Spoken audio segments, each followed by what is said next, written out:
with her eyes open. Part 1. Chapter 1. Laurel let herself into her daughter's flat. It was, even on this relatively bright day, dark and gloomy. The window at the front was overwhelmed by a terrible tangle of wisteria, while the other side of the flat was completely overshadowed by the small woodland it backed onto. An impulse buy. That's what it had been. Hannah had just got her first bonus and wanted to throw it at something solid before it evaporated. The people she'd bought the flat from had filled it with beautiful things, but Hannah had never had the time to shop for furnishings, and the flat now looked like a sad post-divorce downsizer. The fact that she didn't mind her mum coming in when she was out and cleaning it was proof that the flat was no more than a glorified hotel room to her. Laurel swept, by force of habit, down Hannah's dingy hallway and straight to the kitchen, where she took the cleaning kit from under the sink. It looked as though Hannah hadn't been home the night before. There was no cereal bowl in the sink, no milk splashes on the work surface, no tube of mascara left half open by the magnifying makeup mirror on the windowsill. A plume of ice went down Laurel's spine. Hannah always came home. Hannah had nowhere else to go.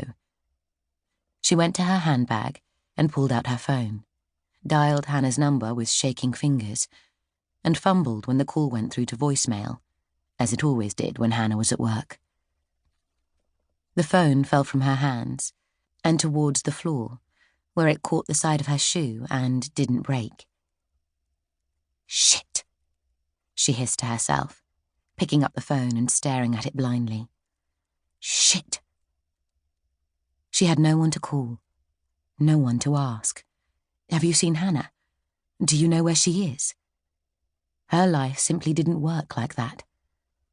There were no connections anywhere. Just little islands of life, dotted here and there. It was possible, she thought, that Hannah had met a man. But unlikely. Hannah hadn't had a boyfriend. Not one, ever. Someone had once mooted the theory that Hannah felt too guilty to have a boyfriend because her little sister would never have one. The same theory could also be applied to her miserable flat and non-existent social life.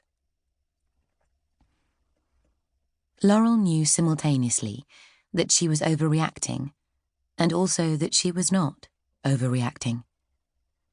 When you are the parent of a child who walked out of the house one morning with a rucksack full of books to study at a library a 15-minute walk away, and then never came home again, then there is no such thing as overreacting.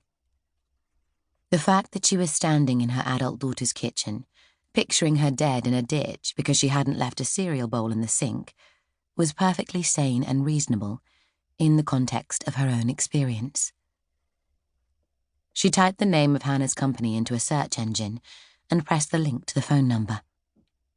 The switchboard put her through to Hannah's extension, and Laurel held her breath. "Hannah Mack speaking." There it was, her daughter's voice, brusque and characterless. Laurel didn't say anything, just touched the off button on her screen and put her phone back into her bag. She opened Hannah's dishwasher and began unstacking it. Chapter 2. What had Laurel's life been like 10 years ago, when she'd had 3 children and not 2? Had she woken up every morning suffused with existential joy? No, she had not. Laurel had always been a glass half-empty type of person. She could find much to complain about in even the most pleasant of scenarios, and could condense the joy of good news into a short-lived moment, quickly curtailed by some new, bothersome concern. So she had woken up every morning convinced that she had slept badly, even when she hadn't, worrying that her stomach was too fat, that her hair was either